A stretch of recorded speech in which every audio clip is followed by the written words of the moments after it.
Well, welcome to Nature Calls, everybody. It's good to see everyone. First thing I want to let you know is that we are recording this Zoom call. Second, we are muting your microphone. We ask that if you have any questions or comments that you type them into the chat feature at the bottom of your screen. This makes it easier for our presenter to manage the questions and answers at the end of the presentation. We have received some great comments about this program that we're calling Nature Calls. It's our attempt to get you out of the house virtually and into our conservation work around the state. The program is approximately 15 minutes long, with another 15 minutes for questions and answers. We will feature a new conservation program every week on Thursdays at 3 p.m. Today, I'm pleased to introduce Cassie Eldredge. Cassie is a recent graduate from the University of South Alabama with a degree in marine conservation and resource management. And luckily for us, she's also an intern with TNC Alabama's coastal program. And today she's going to be taking us on a tour of conservation initiatives on Rabbit Island, the Perdido Islands, and Orange Beach. Cassie, I'm going to turn it over to you. Hey everybody. So give me a second. I'm going to share my screen. Okay, everything's up. We're functioning. Love technology. Technology is great. All right, can everyone see my screen? Nod, fingers. Okay. So I'm gonna take you on a little tour of our projects that we have going on down in Perdido Pass in Orange Beach, Alabama. Those consist of the Perdido Islands, which are just north of the pass, Robinson, why aren't we full screen? Robinson, Bird, and Walker Islands, as well as Rabbit Island over by Ono Island in Floribama. So these islands collectively are important. There are, as everyone knows, the beaches are very popular, especially going into summertime now. And besides the recreation component of them, they're important habitats. So these three islands in particular, Robinson, Bird, and Walker, have a wide variety of habitat. We have a little pond over here on Robinson that is supporting a marsh habitat. There are trees and shrubs on the north end as well. Don't click. As well as down a little bit further that serve as nesting and rookery spaces for herons and occasionally pelicans.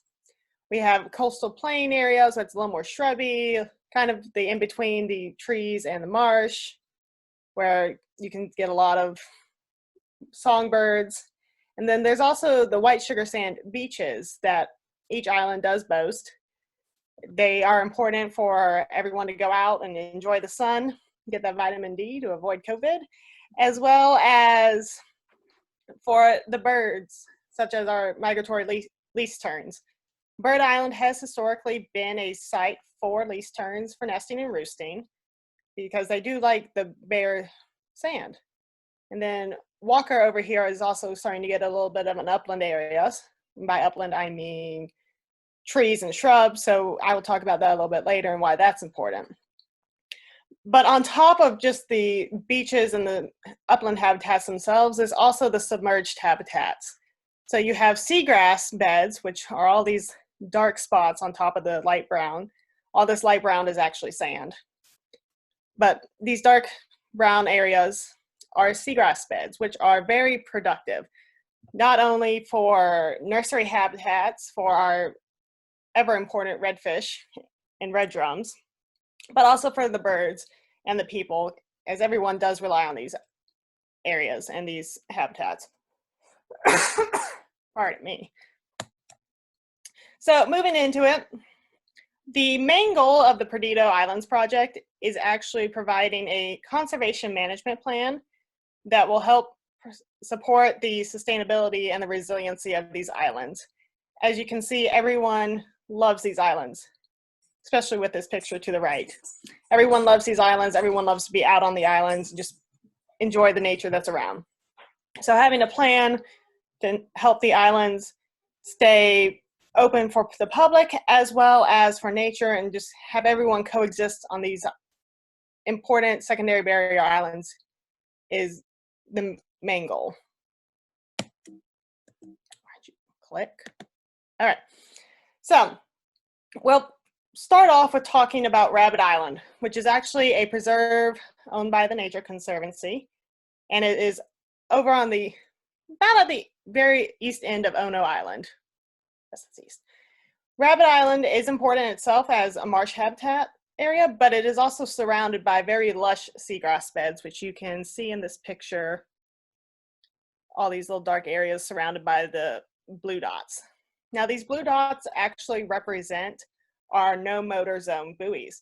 This area was designated a no motor zone, and TNC helped to push that through with Marine Police so that this area can stay safe and we're not eroding the shorelines as much. So what a no motor zone is basically idle speeds. You're not going very fast in these areas. Now, this project is a reoccurring effort because these buoys, as most people know, they're not attached. They're very dynamic and they can suffer hits from boats who get a little too close, or sometimes the hardware itself just rusts out and the buoys break free and go missing. So we work with Marine Police as well as Ono Island to replace these buoys. In March, we replaced 22 of these 50 buoys that have historically been out there. And since that time, a couple more have been hit. And it's really unfortunate because this channel that runs right through here is just kind of filtering everybody into our seagrass beds, which is not helpful for the habitat because it's a long growing habitat. It does not come back quickly, especially with crop scars. So with everyone being funneled into that little area, it's not beneficial. So we're working right now with Ono Island to get 6 more buoys to put along this curve right here, just so that people can be deterred to stay out of the seagrass beds and not wreck their motors. And those 6 buoys are going to be costing over $2,500. And we do need 50 more to provide the correct amount of delineation between where you're supposed to go and where you're not supposed to go. So that's an ongoing project that we're doing down here, and that will be work into the conservation management plan, which does lead us to the conservation management plan that we're doing for the islands. Here's just a little historical comparison of the islands. This is from an aerial from 2011 and an aerial from 2019. As you can see, the biggest changes on the island shapes are actually down here on Bird Island. We've lost that little spit. It's kind of just swung in and filled in right through here. And Walker Island has gotten skinnier and longer. So these islands are in a very dynamic place to begin with. And, excuse me. And the dynamics of this area and all these habitats interplaying with humans is a major component. So that moves us into our upland vegetation strategy. TNC is working on putting together an upland vegetation strategy, which is not only benefiting the resiliency of the islands, but our birds as well. As I mentioned before, the least terns, pictured up here on your left, actually prefer that bare sand for nesting and roosting. So Bird Island, the southern end of Robinson Island, they're all potential areas for habitat. But on the opposite end of the spectrum, the herons and the pelicans, they tend to prefer a little more shrubby area. So your slash pines, your sand live oaks, they prefer to have those for roosting and nesting. So on Robinson itself, there's a dynamic that has to be taken into account. So, sorry, my allergies are acting up. But on Robinson Island, we have the shrubby nesty area, roosting area for the herons up here on the north end. And what we're actually looking to do is plant more habitat using slash pines, sand live oaks, the native plants that you would find in a coastal habitat such as this, and actually put some down here on Robinson where it is gaining some upland areas. This will be important because the roosting habitat, once it gets established and going, will provide a secondary one. So all of the pressure is not just on this one little area of roosting for these birds. They can roost on another island and spread out and be a little happier. I'm sure Frank Lott can tell you when you drive by Robinson and it's roosting nesting season, all the herons just poke their heads out of the bushes and be like, hello, who are you?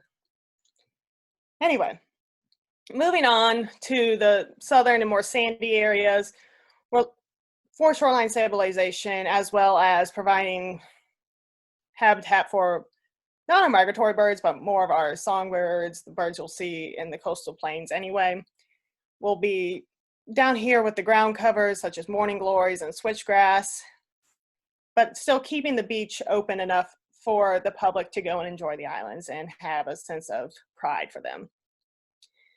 Over on bird, historically, where I'm circling, there has been a least tern nesting site. So the city itself wants to see if there's a way to provide that kind of habitat elsewhere on the island, but also be able to keep people out.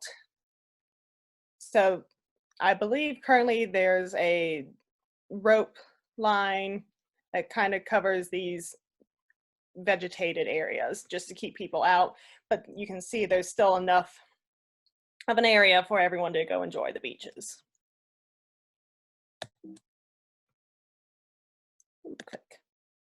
So speaking of our recreation and enjoying the beaches, we love these beaches to death.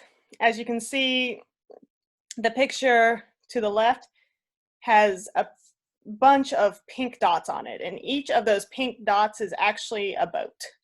This picture was from 2015, and it had approximately 471 boats in and around the islands.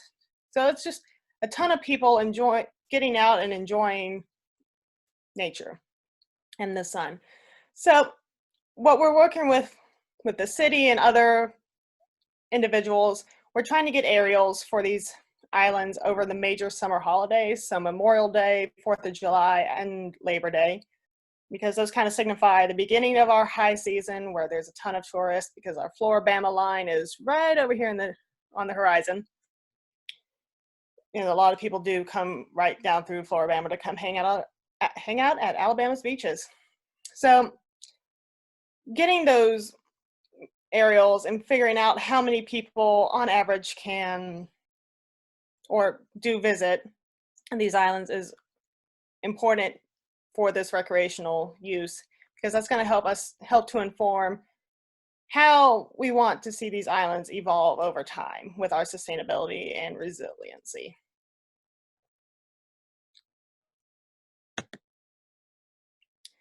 So there are a couple of potential restoration alternatives, and two of the major ones that I'm going to mention are shoreline stabilization and a living shoreline. So we'll talk about the shoreline stabilization first, and that's looking at the top picture.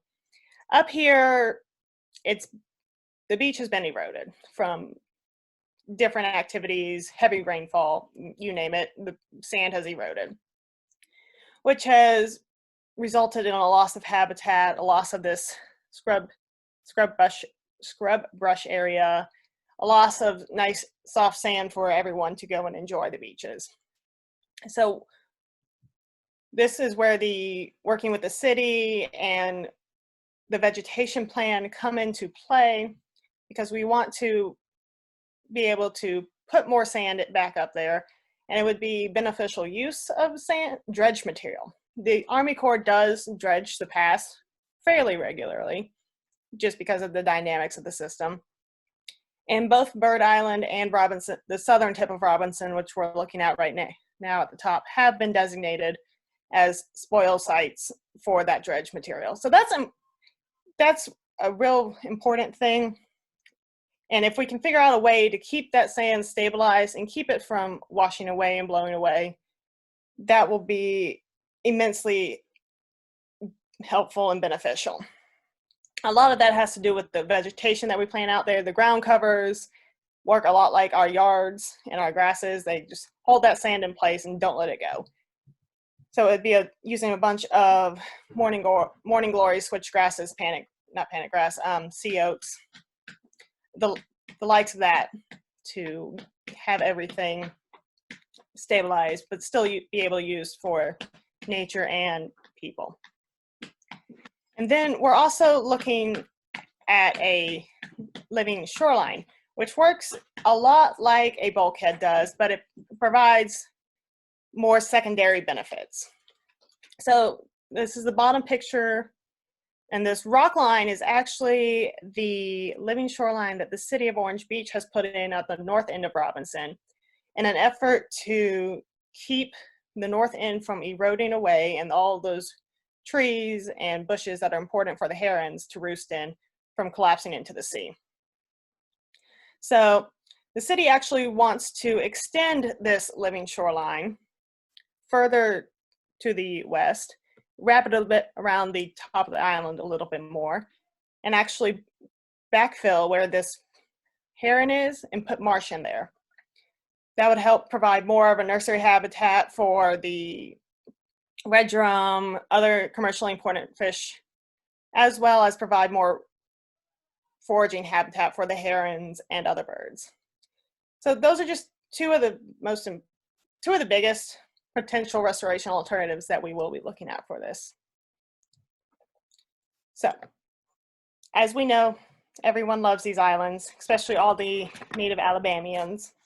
And we want to be able to give everyone, not only natives, but also our tourists, more reasons to love and treasure these islands and this place in general, and to provide a sense of stewardship for it, not only for today's generation, but for future generations, which is where that holistic conservation management plan will come into play.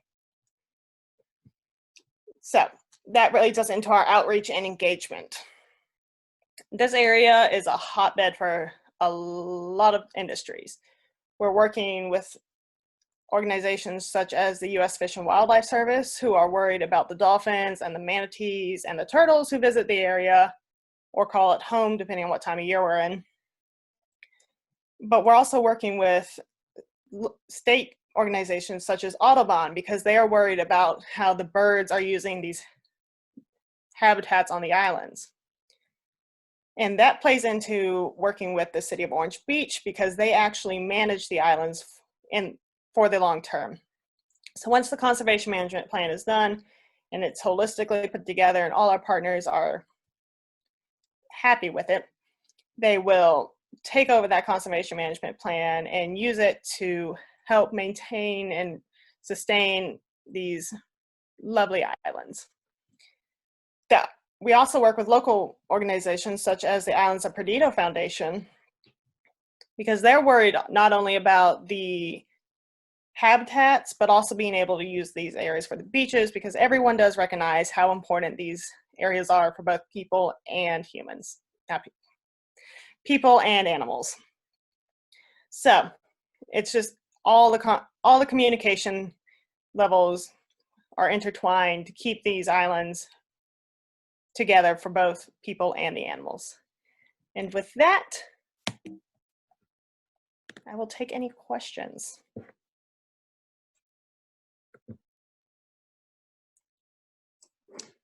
Hey, Cassie. So we do have a question. Let me scroll over to that. What is the sewage plan for some of these areas? Sewage plan? I am not familiar with the sewage plan. I do know for a marine debris plan, the city of Orange Beach does have patrols that go out every day and pick up the marine debris, which is why there's a decent lack of it in all these pictures. Sewage wise, I'm not quite sure. I'm sorry. I can look into that though. Sure. Let's see what else we have. Have you seen many invasive species on the islands? There have been invasive species. We did do an invasive species control, and that actually, we went out to find Chinese fallow, which is more commonly known as popcorn trees, and we found the one on Robinson Island, and it was the granddaddy of trees, and we took care of him, so he's not going anymore. But there is the potential for more invasives out on the islands, and that is part of what we're looking at with the vegetation strategy. Gotcha. Is there any signage in the area to educate or engage the public? Bird Island does have a kiosk with a little bit of signage on it, but on the islands themselves, there's a lot of signage such as like keep out signs. That's to keep in theory to keep people out of the interior of the islands, which are used by these animals as the birds.